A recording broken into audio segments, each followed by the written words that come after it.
One of the maxims of the capital markets is expect the unexpected, and we certainly saw that this quarter with the Brexit vote in late June.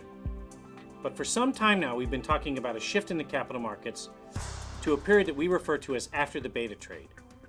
For many years following the global financial crisis, investors experienced very smooth upward returns in their equity and bond portfolios with limited volatility. In fact, it was quite easy to win by just having exposure to these markets, and you could sort of put it to sleep and enjoy the ride. Since last summer, however, we've seen a quite different outlook, with markets being much more challenged on the return front and much more volatile. One other unexpected element we saw during the quarter was a relationship between oil prices and the equity markets. As investors became more confident about the economic outlook around the world, we saw the markets rise and volatility fall very sharply until late June when the British voted to leave the EU.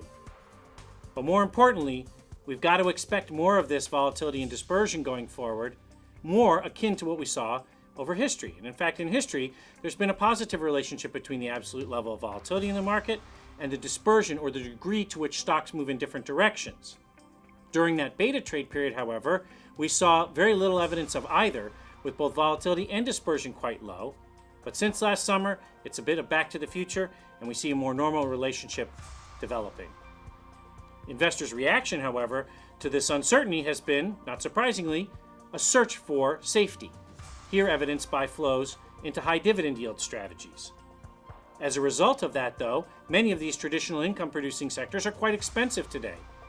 Our portfolio managers prefer stocks that have the ability to grow that cash flow, perhaps grow the dividends, or, importantly, reinvest in their business to grow their earnings over time.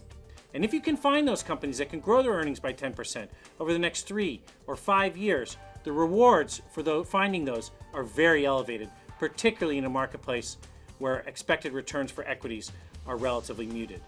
And because investors have been flocking to safety, many of these growth opportunities are quite inexpensive today relative to history, offering a rich hunting ground for our portfolio managers to add value to their funds.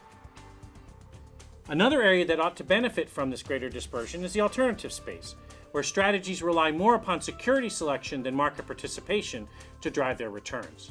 More dispersion means more ability to select winners from losers and deliver on the expectations of clients going forward.